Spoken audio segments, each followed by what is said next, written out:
నమస్తే సిటీవీకి స్వాగతం. ములుగు నూతన మున్సిపాలిటీని అందరి సహకారంతో అభివృద్ధి చేస్తానని కమిషన్ జనగాం సంపత్ మాట్లాడుతూ నగరంలో పారిశుద్ధ్యం, త్రాగునీటిని సక్రమంగా పంపిణీ చేస్తూ చెత్త సేకరణ, కూరగాయలు, చేపలు, మటన్, చికెన్ షాపుల్లో వ్యర్థాలను వెంటనే శుభ్రం చేస్తున్నామని, పట్టణంలో పార్కులను సుందరంగా తీర్చిదిద్దుతామని తెలిపారు. నమస్కారం సార్. మీరు ములుగు జిల్లాకు కొత్త మున్సిపల్ కమిషనర్గా రావడం జరిగింది. మరి గతంలో గ్రామ పంచాయతీ ఉన్న ములుగు ఈరోజు మున్సిపాలిటీగా అప్గ్రేడ్ కావడం జరిగింది. మరి మీరు వచ్చిన తర్వాత ఇక్కడ మున్సిపల్లో జరుగుతున్న రోజువారీ కార్యక్రమాలు, సిబ్బంది పనితీరు ఏ విధంగా ఉంది చెప్పండి. నమస్కారం. నా ఇంటర్వ్యూకి వచ్చినటువంటి సి ఛానల్ వారికి ధన్యవాదాలు.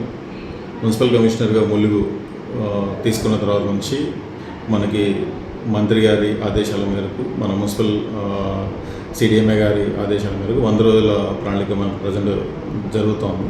ఈ 100 రోజుల పట్టణ ప్రణాళికలో మనకి ప్రజారోగ్యంతో పాటుగా పారిశుద్ధ్య పనులు, వీధి లైట్ల పునరుద్ధరణ, రక్షిత మంచినీటి సరఫరా సంబంధించినటువంటి వర్క్స్ మనకి కొనసాగుతూ ఉంది. దీనికి మన వర్కర్లతో స్పెషల్ శానిటేషన్ డ్రైవ్ కూడా చేయడం జరుగుతుంది.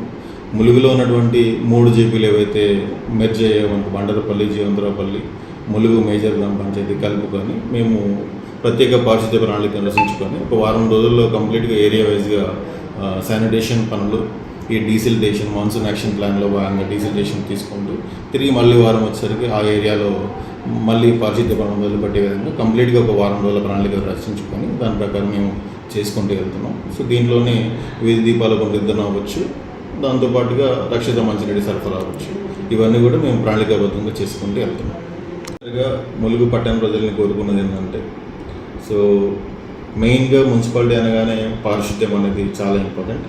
సో ప్రతి ఒక్కరూ స్వీయ క్రమశిక్షణ కలిగి ఉండి, సో మున్సిపాలిటీ వారికి చెత్తను వేరు చేయడంలో అయితే, తడిపొడి చెత్త వేరు చేయడంలో అయితే, ప్లాస్టిక్ వినియోగం అయితే ఏంటి, సో దాంట్లో మనం ప్లాస్టిక్ వినియోగించకుండా క్లాత్ బ్యాగ్స్ని వాడుతూ పర్యావరణానికి హాని కలిగించకుండా, సో మోరీలలో చెత్త వేయకుండా మన మున్సిపల్ వాహనాలకి అందించి పట్టణ పారిశుద్ధ్యానికి సహకరించగలని కోరుకుంటున్నాను. మున్సిపాలిటీ అయిన తర్వాత 3 గ్రామ పంచాయతీలు ఏవైతే ఉన్నాయో, ములుగు, బండరపల్లి, జీవంతరాపల్లి, ఈ 3 మున్సిపాలిటీలో పరిధిలో ఉన్నటువంటి గ్రామాల్లో 2 గ్రామాల్లో ఎక్కువగా ప్రభుత్వ భూములు ఎక్కువగా ఉన్నాయి. సో వాటికి సంబంధించినటువంటి మున్సిపల్ అసెట్స్ ఏమన్నా కూడా వాటిని మేము గుర్తించి వాటిని పరిరక్షించేందుకు మన బోట్స్ ఏర్పాటు చేయడంతో పాటుగా కమిషనర్గా ప్రజలకి ఎప్పుడు చేరువగా ఉండడానికి ఉన్నటువంటి, అంటే మున్సిపల్ పరంగా చేసేటువంటి పనులు ఏవైతే ఉన్నాయో, మన సర్వీసెస్ ఏవైతే ఉన్నాయో అవి పారిశుద్ధ్యం అవ్వచ్చు, అన్ని వింగ్ ఆఫీసర్లు మనకి మున్సిపల్లో అందుబాటులో ఉండే నివారణకి, ముఖ్యంగా వర్షాకాలంలో వచ్చినటువంటి జ్వరాలు అవ్వచ్చు, దోమల సంబంధించినటువంటి డెంగ్యూ, మలేరియా వంటి రోగాలు అవ్వచ్చు, వీటిని నిర్మూలించడం కోసం మనం ప్రతి వారం ఫ్రైడే డ్రైడే కార్యక్రమం నిర్వహిస్తున్నాం. ములుగు మున్సిపల్ పరిధిలో మనం గవర్నమెంట్ హెల్త్ డిపార్ట్మెంట్ స్టాఫ్ సహకారంతో మన మున్సిపల్ డిపార్ట్మెంట్ కలిసి పనిచేయడం జరుగుతుంది. సో దీంట్లో ఖచ్చితంగా మేము వాడవాడలో మేము ఇంటింటికి వెళ్ళి ఈ దోమల నివారణకు సంబంధించి, సీజనల్ వ్యాధుల నివారణకు సంబంధించినటువంటి అవేర్నెస్ కల్పించడమే కాకుండా దానికి సంబంధించి మనకి ఈ టీమ్ ఆఫ్ స్ప్రే చేయడం అవ్వచ్చు, మనకి యాంటీ లార్విసైడ్స్ అవ్వచ్చు, దాంతోపాటు ఫాగింగ్ అవ్వచ్చు, ఇట్లాంటి యాక్టివిటీస్ మేము కండక్ట్ చేస్తూ ఉన్నాం.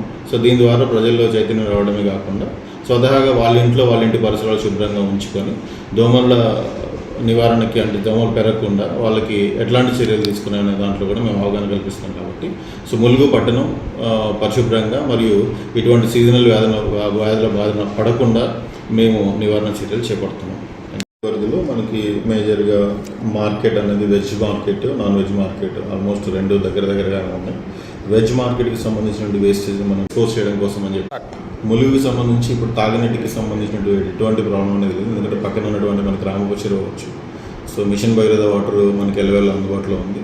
సో ఒకవేళ మిషన్ భగీరథ వాటర్ ప్రాబ్లం అయినా కూడా ములుగుకి సంబంధించినటువంటి పట్టణానికి అందుబాటులో ఉంచే విధంగా మనకి ఘట్టమ నుంచి కూడా మనకి స్పెషల్ పంప్ హౌస్ అనేది ఉంది. కాబట్టి మోటార్ల ద్వారా మనం సప్లై చేయడానికి ములుగులో తాగునీటికి సంబంధించిన ఎటువంటి ఇబ్బంది లేకుండా సరఫరా చేయడానికి మేము ప్రయత్నం చేస్తాం. ములుగులో ఆహ్లాదపరంగా మనకి పల్లె ప్రకృతి కూడా ఆల్రెడీ శాంక్షన్ అయ్యి రెడీగా ఉన్నాయి. కాబట్టి అవి కూడా డెవలప్మెంట్, అంటే మనకి అందుబాటులోకి వస్తే కనుక ములుగు దేవగానే ఇంటి పనులు పెరుగుతాయన్నటువంటి అపోహ చాలా మందిలో ఉంటుంది. ఇంటి పనులు అనేది ఇప్పుడప్పుడే పెరిగే అవకాశం ఏం లేదు. కాకపోతే ఏంటంటే పాత ఇంటితేనే మనకి పన్ను వసూలు అయితేనే మన డెవలప్మెంట్ మున్సిపాలిటీ ఎక్కువ అవకాశం ఉంటుంది కాబట్టి సో టౌన్ ప్లానింగ్ పరంగా కావచ్చు, రెవెన్యూ పరంగా కావచ్చు, మున్సిపాలిటీని ది బెస్ట్ దిశలో తీసుకెళ్ళడానికి అభివృద్ధి పదంలో కూడా అలాగే మౌలిక సేవలు ప్రజలకి అందించడం కోసం అని చెప్పేసి ప్రయత్నం చేస్తాం.